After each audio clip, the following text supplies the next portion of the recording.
Greetings and peace. It's Jamila Osset, the Goddess Queen and the Growth Goddess and the Self-Love Specialist and the mom and the wife and all those good things. And it's still 2020. So I wanted to come on and share some really crucial things that you need to know if your self-love tank is running low and you really want to put some practices in place to improve that space and improve yourself from that space of running on E, right? So we've already talked about a few different things, but today is really about that self-love tank. I'm going to remind you of the symptoms of a self-love tank that's running low, and then give you some best practices to utilize in amending those things so you can really fortify your self-love foundation and get stronger and refill that tank. Okay, so you ready? Let's get started. So there are four main symptoms that pop up when your self-love tank is running low, or worse, even running on E. The first symptom is guilt. When you are living your life through guilt, the way that shows up is you are overcompensating in multiple areas of your life. You are what we call doing too much. You're taking on other people's problems. You're trying to be other people's savior. You are essentially being the heroine of everybody else's story. And in that situation, the people who are going through their own trials and tribulations and conflicts are not even essentially able to solve it or even learn how to solve it, because through your guilt, you are continuously doing the things for them. You're finding a way for them, or even taking on and creating a solution for them. That guilt energy is definitely a symptom of a tank that's running low on self-love. Okay. The second thing is doubt. When you are experiencing high levels of self-doubt, that indicates that your self-love tank is running low. When this comes up, what you experience is a lot of paralysis. From this space, you can end up procrastinating, feeling low energy. You end up feeling stuck because you really can't get things done because there's this heavy sense of self-doubt. Okay? So that doubtful space is also a symptom of a low self-love tank. So if right now you're like, oh boy, I've felt the doubt and I felt the guilt, then that means that your tank is really running low. But there are two others. So listen in, because I want you to make sure you have a good understanding of where you sit, where this self-love tank is concerned. So the third symptom is criticism. When you are finding yourself like really going in on yourself, really beating up on yourself, it's easy for you to be there for others, but it is extremely hard for you to be there in that same way for yourself. That is a symptom. And the way that manifests, that criticism, is really nothing is ever good enough. Nothing that you do is ever good enough. Like, you can always find fault. You can always find something wrong with the things that you do. You find yourself criticizing. It could be your body. It could be your work. It could be your accomplishments. And sometimes you even find yourself with a little competitive energy where you're competing with others unnecessarily. You're looking at someone's picture or video and you find yourself in this space where you're competing essentially with somebody else. Like, why don't I have that? Or, that ain't even that good, or whatever the case may be. So that is the third symptom of a low self-love tank. Criticism, especially heavy criticism. The heavier the criticism, the lower the self-love tank is. The last one, but certainly not least, is isolation. Now, when you find yourself in an isolated place, it's where you are experiencing heavy, heavy pangs of loneliness. But then there's also this underlying tone of, well, I don't want to reach out and bother anybody. I'll just deal with it on my own. It's my problem. It's not anyone else's problem.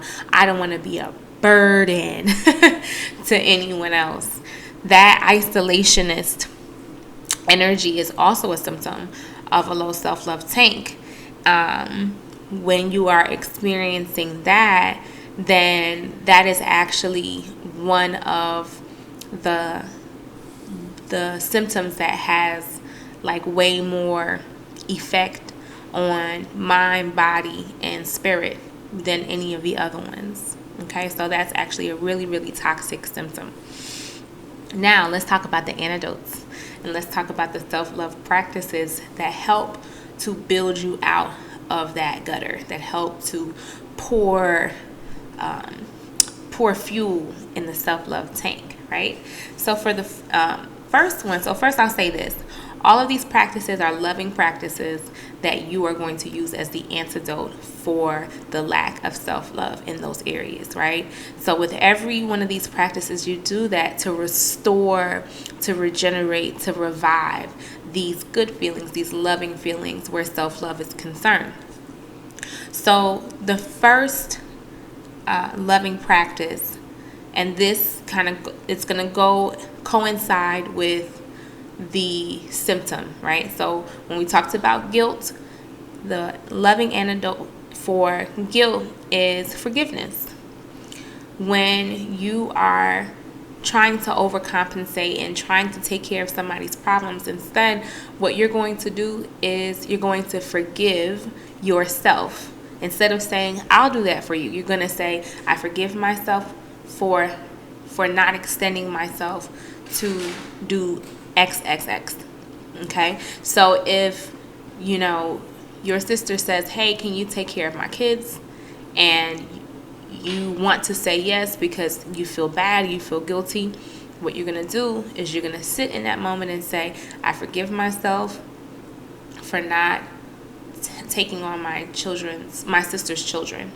I forgive myself for taking the time to focus on myself right now. I forgive myself for not wanting to be bothered and for wanting my peace and my sanity in this moment. I forgive myself. And so you're going to tell her no, and then you're going to go through the process of forgiving yourself for anything that may come, right? Because the guilt is an illusion. It's not real.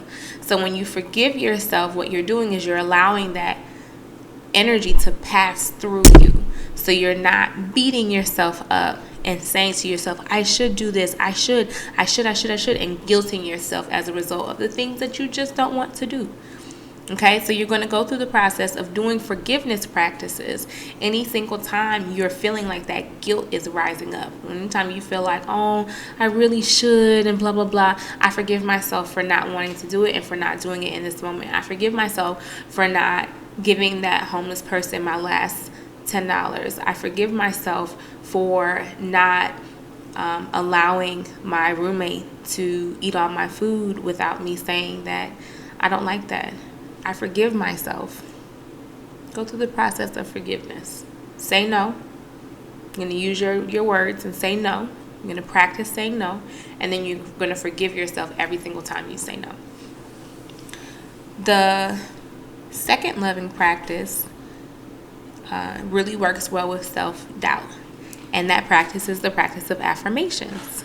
Now, you might have all heard of affirmations and how amazing they are and how powerful they are. The ones that I'm going to suggest are always the ones by Louise Hay. Louise Hay does an amazing job of providing very strong affirmations on who you are, your worth, your value, your light, your radiance, your amazing nature, right?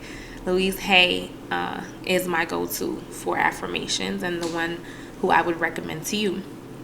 So affirmations is really going to help you with that self-doubt, because what affirmations do is they essentially provide an opportunity to connect what you know to be true with what your soul tells you. So when your spirit and your soul is like, wait, I am a whole entire entity, I'm a whole vibe, I'm a whole mood, all that stuff, but your mind is trying to conflict with what your spirit has already said. Your mind is like, are you, what's going on?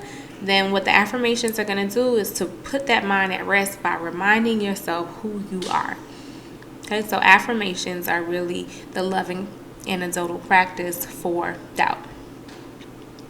Number 3, for criticism. What I would say for criticism is journaling and candle work.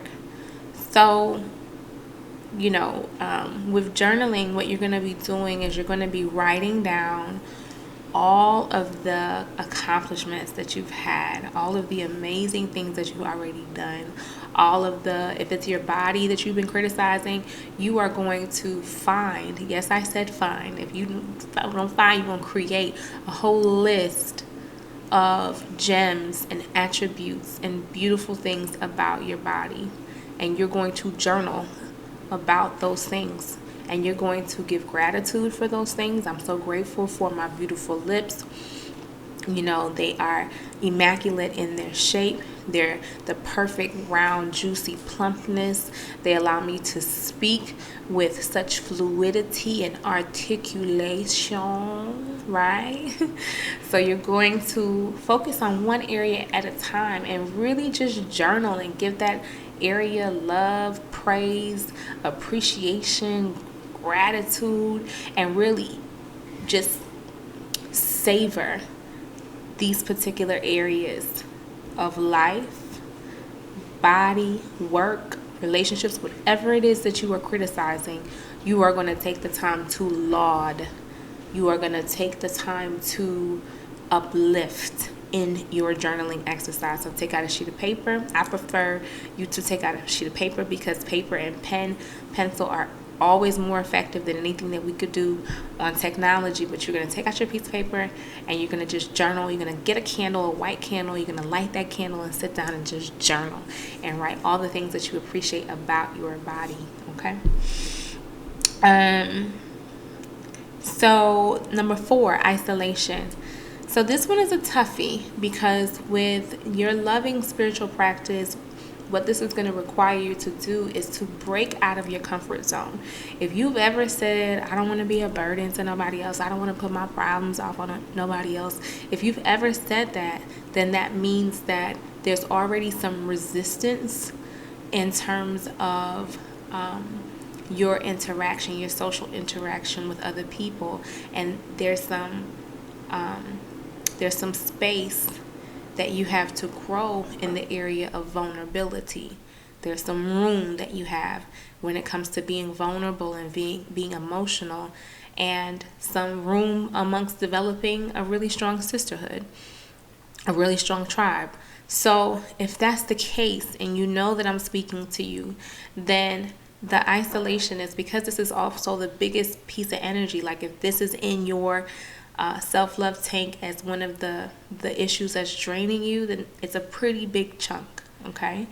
Then what you're going to do is you are going to step out of your comfort zone, and I want you to either reach out to one person via text, you can reach out via email, you can reach out via letter if you want to write a letter.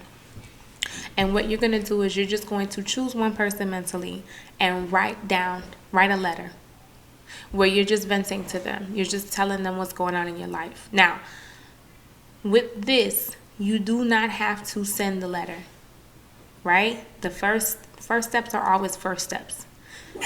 This is your first step. Salud.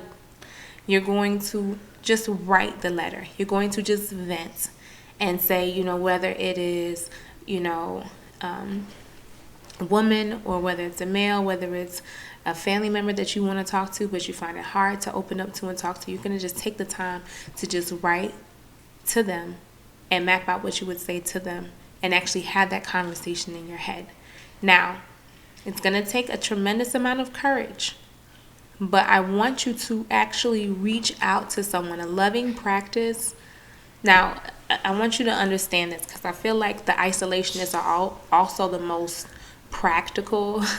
You're also the most rational, okay? So I want you to understand a couple things. The first thing is you're going to have to reach out to them. And it's important that you reach out to one person. It doesn't have to be the person that you write this long, extensive venting letter to, but it has to be one person. It could be in person or virtual, but you have to reach out to one person and just say, hey, I got some things going on. Is it okay if I just talk about it for a moment? Okay? It could be someone you know very well, someone you don't know very well. It could be me, right?